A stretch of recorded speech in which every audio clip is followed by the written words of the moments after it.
Merci d'être sur la télévision Labari pour suivre le journal de ce jour, vendredi 28 février 2025. Mesdames, Messieurs, bonsoir et bienvenue à tout ça. À la veille du mois béni de Ramadan que la Oumma islamique s'apprête à observer, le ministre du Commerce et de l'Industrie, Seydou Assaman, a, lors de la présentation de son bilan de la mise en œuvre de sa lettre de mission sur la télévision nationale hier jeudi. Donc, il a rassuré les Nigériens des différentes mesures prises par les autorités nigériennes pour atténuer la cherté de la vie au Niger. On l'écoute dans cet extrait. Je m'en vais d'abord vous dire qu'il ne faut jamais oublier le contexte dans lequel nous nous trouvons et qui continue à l'être aujourd'hui du fait de l'embargo qui a été imposé. Donc c'est à travers cela que, quand c'était intervenu, le ministère du Commerce et de l'Industrie a fait comme première chose d'abord, c'était celui d'évaluer ce que nous disposons au point de vue alimentaire. D'accord. Parce qu'il fallait d'abord commencer par là avant d'attaquer tout autre sujet. Bien sûr. Et cela, après cet état de situation établi, nous avons délivré une vingtaine d'autorisations spéciales à des importateurs pour nous amener du riz. Le riz. Le riz d'environ 600 000 tonnes. D'accord. Donc cela étant, donc, nous avons pensé que cette quantité pouvait suffire pour accompagner les Nigériens. Et au même moment, le président du Conseil national pour la sauvegarde de la patrie a décidé d'octroyer à la Société riz du Niger environ 4 milliards de francs CFA pour se procurer du riz paddy. D'accord, paddy. Le transformer et le mettre à la disposition de la population. Et à travers cette opération, c'est environ plus de 9000 tonnes de riz blanc qui ont été transformés par RINI et mis à la disposition de la population. Nous avons aussi installé une nouvelle usine à Gaïa pour une capacité de 10 000 tonnes. Une usine de transformation de riz paddy. D'accord. Nous avons aussi installé sur l'ensemble du territoire national 18 points de vente de riz du Niger. Après cela, nous avons aussi envisagé, ça c'est dans le plan, de mettre en place au niveau de 4 régions du pays, 4 nouvelles unités de transformation du riz paddy. À Difa, à Magaria, à Madarumfa et puis à Douchi. D'accord. Ça c'est par rapport au volet transformation du riz. Parce qu'avec la grande irrigation, il va sans nul doute se préparer pour récupérer tout ce que nos vaillants producteurs vont produire, au lieu de les laisser à la portée des personnes véreuses, c'est-à-dire ceux qui sont là à venir acheter. Et d'ailleurs, donc, je rappelle qu'un de nos grands voisins, et pas des moindres, à cause de l'insécurité qui s'est vue chez lui, et parce que la population n'arrive pas dans leur zone de production de cette céréale, n'arrive pas à produire, ils se rabattent au Niger. Bien sûr, ça on l'a vu. Pour acheter notre paddy. Donc, de par ces mesures, ça permet d'abord de racheter immédiatement après la production le paddy, et ça permet aussi aux producteurs de valoriser à bon prix, parce que quand on les laisse en jachère, les gens viennent acheter ça comme ils veulent. Mais si l'État prend le relais, c'est bien sûr dans une harmonie, c'est-à-dire de fixation des prix, que l'État achète ces produits. Tout à fait. Donc, après le riz du côté de l'OPVN, là, nous avons acquis, au titre de la réserve alimentaire stratégique, plus de 163 000 tonnes de céréales. Nous avons fait des achats de l'ordre de 43 000 tonnes, des achats directs auprès des producteurs cette année. Des achats directs auprès des producteurs de 43 000 tonnes. Et aussi, nous avons acquis... L'opération est finie? Elle continue. Elle continue. En fait, nous sommes en phase jusqu'à la saison de pluie prochaine. Donc, au niveau de l'OP20 toujours, nous avons acquis aussi 120 000 tonnes de riz blanc Zanchan Assa, la Boussani dont vous avez participé avec nous, la vente à prix modéré sur l'ensemble du territoire national. Ça, ce sont des éléments très illustratifs. Ok. C'était là le ministre du Commerce et de l'Industrie, Seydou Assaman, sur le plateau de la télévision nationale pour la présentation de son bilan de la mise en œuvre de sa lettre de mission. Restons dans ce domaine, c'est pour aller directement à Tillabéri où les autorités municipales, appuyées par des bonnes volontés locales, ont procédé hier jeudi 27 février 2025 au lancement d'une opération de vente à prix modéré du riz local.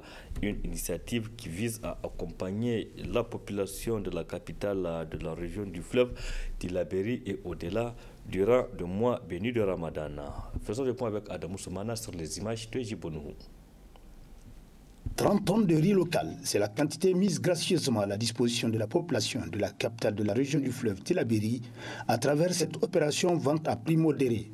Une initiative portée par la municipalité avec l'appui de l'usine de transformation du riz local dénommée Mafala et des bénéfices du terroir, dont le porte-parole a bien souligné l'objectif visé à travers cette opération. Contribuer à atténuer les difficultés quotidiennes de nos frères et sœurs. Cette vente à prix modéré durera 2 jours suivant un programme de passage des différents quartiers de la ville afin de mieux satisfaire la population. Notre devoir en tant qu'acteur économique est d'être au service de notre communauté en apportant des solutions concrètes et durables. C'est dans cet esprit d'entraide et de solidarité que nous lançons aujourd'hui cette opération spéciale à l'occasion du mois béni de Ramadan, pendant cette période de piété et de partage. Il est de notre responsabilité collective d'alléger les fardeaux des plus vulnérables et d'accompagner ceux qui servent notre nation avec dévouement. Ainsi, grâce au soutien de nos partenaires et à la bénédiction des autorités locales. Une noble initiative que n'ont pas manqué de saluer les responsables, tant au niveau municipal que régional. Pour garantir une plus grande transparence dans le processus, le ciblage des 1120 bénéficiaires porte à porte a été conduit par la société civile partenaire de la commune urbaine de Tillabéri. Nous leur présentons toutes nos félicitations à cet effet.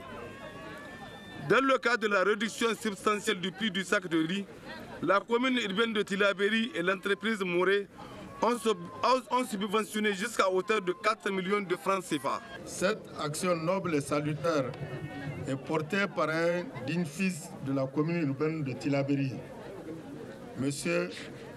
Morou Issoufou Douma, qui est PDG de l'usine de transformation de riz local de qualité Kambiaka. Il a notamment rappelé aux opérateurs économiques leur rôle crucial dans la préservation des pouvoirs d'achat des citoyens en évitant toute flambée injustifiée des produits et des prix des denrées et produits alimentaires. Je tiens également à saluer chaleureusement les établissements Moré pour leur contribution de 2 millions à cette opération. Par ailleurs, je suis fier d'annoncer pour la première fois, depuis la création de notre commune en 1988, la mairie de Tillabéri, sous la direction de son administrateur délégué, le commissaire de police, Hussein Amadou Morou, a apporté une contribution significative de 2 millions de francs pour saluer cette initiative. Cette initiative de digne fils de Tillabéri doit faire école dans les autres contrées du pays afin d'alléger les souffrances des populations en ce mois béni de Ramadan. Restant à Tillabéri, Adamou Soumana, où le réseau des organisations pour la transparence et l'analyse budgétaire Rotaba Niger a organisé le 26 février dernier une conférence publique. Cette conférence est organisée dans les autres régions du Niger et cela donc du 15 au 26 février dernier. Il s'agit des régions d'Agadez, de Difa et de Tillabéri. Des conférences sur les ressources naturelles pour éveiller les consciences des populations sur la nécessité de faire profiter les Nigériens de ces ressources dont regorge le sous-sol nigérien. Résumé dans cet élément. Les Nigériens qui sont là-bas juste font de la figuration. Ils sont 85% de l'effectif comment on l'appelle. L'exploitation de nos ressources naturelles du sous-sol dans un contexte de conquête de souveraineté nationale, enjeux et perspectives, c'est le thème de cette conférence publique. Une initiative du réseau des organisations pour la transparence et l'analyse budgétaire Rotab Niger pour édifier davantage les Nigériens dans ce contexte de la refondation. Le Niger est doté d'un ensemble de ressources naturelles. Nous avons de l'or, nous avons du pétrole, nous avons du fer, nous avons du charbon, nous avons d'autres métaux rares et précieux que le monde a besoin dans le cadre de la transition énergétique. L'ensemble de ces richesses, si vous constatez aujourd'hui, départ donc les différents rapports ITIE produits, son apport n'est que de 6% au budget national. Or, à la date d'aujourd'hui, nous savons que nous avons chassé ce qui, à un moment, a appuyé un certain nombre de secteurs pour nous. Dès lorsqu'ils sont partis, il est nécessaire qu'on pense à des alternatives crédibles.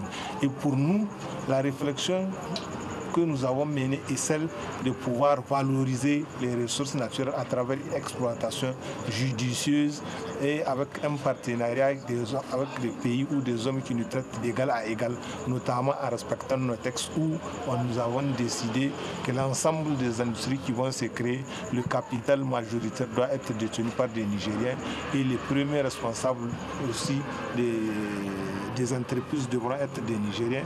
Et qu'on s'est dit qu'à ce niveau, c'est une très bonne chose. Maintenant, il y a un défi que nous devons relever, c'est le défi donc des ressources humaines. Il va falloir travailler à changer le système éducatif que nous avons. Deux conférenciers, à savoir Moussa Hamidou et Madame Ibrahim Achetou, ont développé des thèmes objet de cette rencontre avec les habitants de Tillabéri qui se sont mobilisés à cet effet pour des échanges avec les conférenciers. Il s'agit vraiment d'un débat où chacun en profite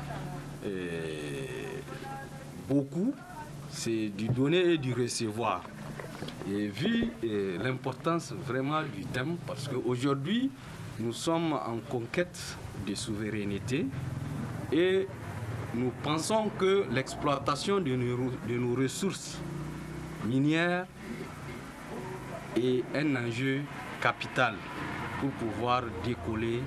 Et ça fait plusieurs décennies que le Niger exploite ses ressources, mais au finish, les retombées issues de ces ressources sont très minimes.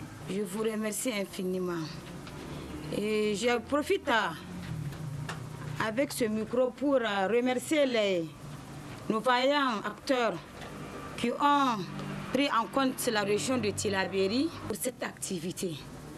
Et n'oubliez pas que notre région est une région qui a beaucoup de potentialités. C'est le lieu de donner et de recevoir.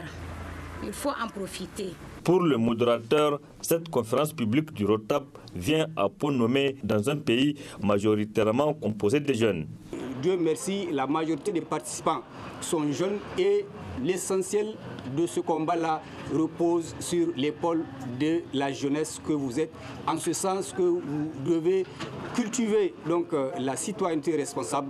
Vous devez en tout cas vous devez vous former en tout cas pour être des citoyens à même de pouvoir aider ce pays-là dans le cadre de la dynamique engagée. Il nous faut un potentiel humain et des ressources humaines qualifiées qui ne sauraient s'acquérir que par l'éducation. Mais très malheureusement, aujourd'hui, quand on voit notre système éducatif de la façon dont c'est conçu, quel qu'en soit votre degré d'instruction, ça ne fait pas de vous donc un homme, en tout cas un technicien capable donc, de s'attaquer véritablement aux nouilles qui minent nos sociétés. Cette conférence publique du ROTAB a été organisée du 15 au 26 février 2025 dans les régions de Difa, d'Agadez et de Tillabéri, 3 régions du Niger où des ressources minières y sont exploitées. Retour ici à Niamey avec le syndicat national des agents de l'administration du pétrole SNAP et celui des travailleurs du pétrole Sinatrap qui ont rendu une déclaration conjointe ce vendredi 28 février 2025. Cette sortie vise à apporter donc leur soutien au Conseil national pour la sauvegarde de la patrie, le CNSP, mais aussi pour soutenir le ministre du Pétrole dans tout ce qu'il est en train de faire pour le bon fonctionnement de ce secteur. Le résumé de cette déclaration avec Ismaël Moumouni et Sadou Doumi. Le pétrole, un secteur pourvoyeur d'énormes ressources. Le Conseil national pour la sauvegarde de la patrie, à travers le ministère, s'évertue à faire en sorte que l'or noir puisse profiter au peuple nigérien. Cet engagement des autorités n'a pas laissé indifférents les travailleurs réunis au sein du syndicat national des agents de l'administration du pétrole SNAP et le syndicat national des travailleurs du pétrole Sinatrap. La production du pétrole brut est passée alors de 20 000 barils jour actuellement à un niveau de 110 000 barils par jour, engrangeant des revenus supplémentaires pour l'État du Niger. En 2024, les recettes pétrolières représentent un peu plus de 40% des recettes fiscales, soit environ 290 milliards de francs CFA. Avec l'avènement du CNSP, une ordonnance a été prise sur le contenu local et qui met au centre les intérêts de notre pays en vue de corriger et renforcer les différents textes en vigueur. Il faut ajouter à cela de nombreux projets pour accroître la production pétrolière et la diversité des produits pétroliers de notre pays à travers des analyses comparées de la pratique de l'exploitation pétrolière dans certains pays déjà producteurs en vue de corriger certains obstacles ayant impacté les rendements au profit de notre pays. Au vu de ce qui précède, les Ben SNAP et Sinatrap, fidèles à leur tradition, félicitent la création de la Confédération des États du Sahel, apportent leur soutien au CNSP et au gouvernement pour le combat de la conquête de la souveraineté totale. Ils apportent leur soutien au ministre du Pétrole pour son engagement à préserver les intérêts de notre pays. Les BEN soutiennent également l'administration et les services techniques du ministère du Pétrole pour les efforts en vue d'améliorer les conditions de vie des travailleurs. Les BEN rendent hommage aux vaillantes forces de défense et de sécurité tombées sur le champ d'honneur et souhaitent un prompt rétablissement aux blessés.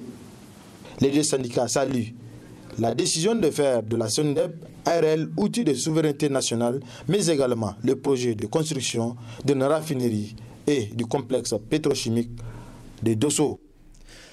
Du sport pour boucler ce journal, Ismaël Moumouni. Le siège du COSENI, CISO, complexe Saka d'Aboré de Niamey, a abrité ce vendredi dans la matinée une rencontre entre la Fédération nigérienne de badminton et une vingtaine d'athlètes de cette discipline sportive en provenance de 8 régions du pays. Il s'est agi donc d'une rencontre avant le départ de ces athlètes en Chine pour un stage de perfectionnement, nous rapportent Adamou Soumana et Ibrahim Abdou. Ils sont près d'une vingtaine, les badistes et leurs encadreurs, à bénéficier d'un stage en Chine pour plus de 2 semaines. Ainsi, à quelques jours de leur départ, la Fédération de badminton a initié la présente rencontre pour des conseils d'usage aux athlètes. Le premier responsable de la dite fédération a saisi l'occasion pour éclairer l'opinion publique sur les critères du choix des stagiaires. Les critères de sélection n'ont pas été pris au hasard. Nous avons procédé n'est-ce pas, de la manière la plus objective. Je prends l'exemple pour la sélection des athlètes. Nous nous sommes référés, n'est-ce pas, au ranking, donc au plus méritant. Nous avons un ranking parce que déjà en décembre passé, 2024, nous avons fait un championnat et à l'issue de ce championnat, il y a eu un ranking national. Donc les athlètes ont été choisis sur la base, n'est-ce pas, du ranking. Pour ce qui est des coachs également, nous ne pouvons pas faire la promotion de cette discipline sans pour autant faire une formation des formateurs. C'est pourquoi nous avons pensé, n'est-ce pas, à prendre au niveau de chaque région un coach pour qu'il soit formé, pour qu'à son tour, qu'il puisse aussi prendre le relais et continuer la promotion de la discipline au niveau des régions respectives. Quant au représentant du conseil exécutif du COSNI, il n'a pas manqué de souligner l'importance de cette formation. Les objectifs de cette formation cadrent réellement avec les objectifs du CNO pour avoir beaucoup plus de qualifiés nigériens. Sur ce, je vous félicite. Merci. Et je vous, entraîneurs et encadreurs, je vous encourage à avoir un comportement exemplaire. Parce que vous représentez un pays et c'est une occasion pour donner une bonne image et permettre aux autres fédérations d'emboîter le pas et d'obtenir ce genre d'avantages. Vous allez en Chine, ce n'est pas un pays le moindre dans le sport. Aux derniers Jeux olympiques, la Chine est sortie deuxième après les États-Unis. Donc c'est un très grand pays de sport, il faut en profiter. Je vous souhaite bonne chance et bonne mission. Ainsi, la vingtaine de membres de la délégation nigérienne séjournera du 4 au 20 mars 2025 à République populaire de Chine. Gageant qu'à leur retour au pays, ces athlètes porteront haut le flambeau de cette discipline peu connue des Nigériens. Merci Adam Ousmana et bon stage à ces représentants du Niger. Point final de cette édition.